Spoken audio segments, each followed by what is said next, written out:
Jury selection continues today in the Derek Chauvin murder trial. The former Minneapolis police officer is facing murder and manslaughter charges in connection with George Floyd's death last year.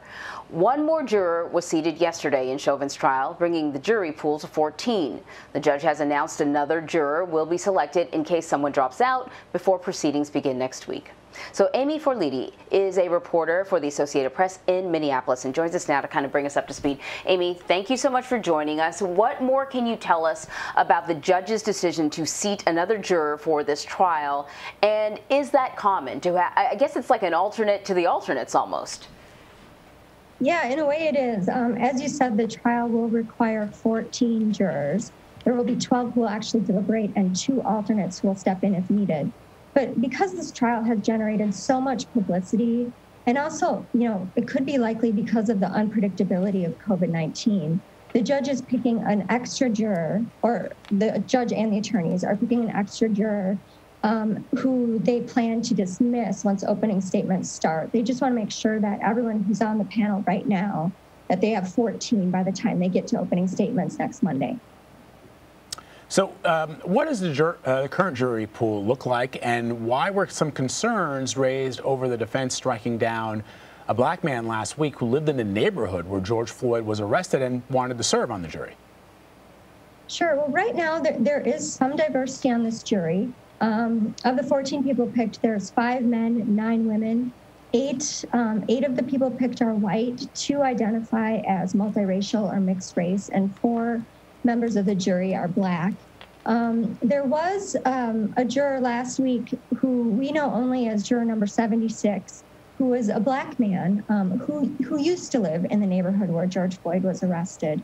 And his jury questioning was interesting because he is a black man who said that, as a black man, he sees other deaths of black men around the country, and he doesn't know why people aren't being held accountable. And he wants to be in the room as a juror to learn why this happens and to learn what happened. He also said that he could put aside all of his prior opinions and be a fair juror. But yet he was struck by the defense because he showed a bias. Well, the defense argued that he showed a bias toward Minneapolis police. He had a general mistrust of the Minneapolis Police Department and his experience as a black man. He said that he experiences racism every day and that he actually experienced Minneapolis police officers being antagonistic in his neighborhood. And so he kind of came to it with life experiences that are maybe different from other jurors. And I've talked to activists and other people of color who have said that this is kind of an unfair, this demonstrates unfair representation in the jury system because often people with those experiences who are negative toward the criminal justice system often don't get picked on juries. On Friday, the judge denied the defense's request to delay or move the trial over concerns of a $27 million settlement for Floyd's family that may have tainted the jury. And in fact, I think that one juror was removed because he said, yeah, it would affect him, the knowledge of that. But here's the thing. There's been a tremendous amount of publicity surrounding this case. Chances are, as the trial gets underway, there's going to be even more. Is there any way to sort of manage this challenge of pre-trial publicity on this case? Well, it definitely is a challenge. And the judge has expressed a little frustration about it, and the defense has definitely been frustrated about it. This case has had immense publicity from the start, and it's, when that bystander video was released on Facebook the day after George Floyd died, that was just kind of the start of the publicity just went up. It spun. And so they're not finding many jurors who haven't seen that video. There's one on the current panel who says he has never seen that video. But everyone else has seen it or at least seen clips of it. And then with the settlement announced, most of the jurors who have come in since then have said, yes, we've seen a headline about the settlement. We've seen it. We know it was for $27 million.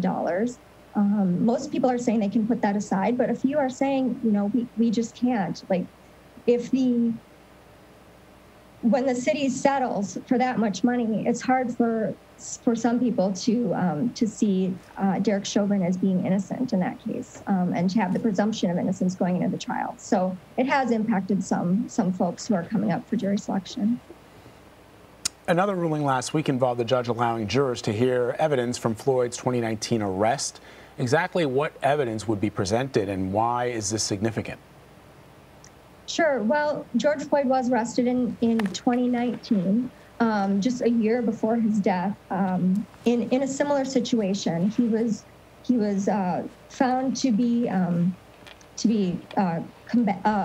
combative. He ingested drugs, and during that arrest, he was also found to have a medical condition, and he was taken in by paramedics. And defense attorneys want to bring up that past arrest to show that George Floyd, that this is how George Floyd maybe acted when he was confronted by police and tried to conceal drugs by ingesting them. And the judge is allowing some of that evidence. The judge is going to allow evidence from the 2019 arrest to come into the trial only as it pertains to George Floyd's cause of death. And so that could be interesting going forward. The defense was hoping for more of that to come in, but we'll see how it goes when the trial starts. So, speaking of when the trial starts, opening statements are set to begin Monday, presuming that they stay on schedule. Any idea what we can expect? Yeah, well, prosecutors will, as you know, Derek Chauvin is charged with second-degree murder, third-degree murder, and manslaughter. And prosecutors will be trying to show that he caused the death of George Floyd and that he's responsible for it. The defense attorneys are going to argue that there were other things at play, perhaps George Floyd's drug use, perhaps a medical condition. They're going to argue that Derek Chauvin was not the cause of his death. So that will be interesting, and we'll hear from many, many witnesses. The witness list contains 500 witnesses right now. We won't hear from that many, but there will be several police officers who will talk about training policies and procedures. There will be experts on use of force. There will be experts on medical experts to talk about George Floyd's cause of death. They'll be analyzing that autopsy report pretty carefully. We don't know yet if Derek Chauvin is going to be testifying on his own behalf. He, of course, has that right, but he, of course, doesn't have to. So we'll just see how the trial unfolds. All right. Amy Forliti, thank you so much as always. We appreciate it. Thank you.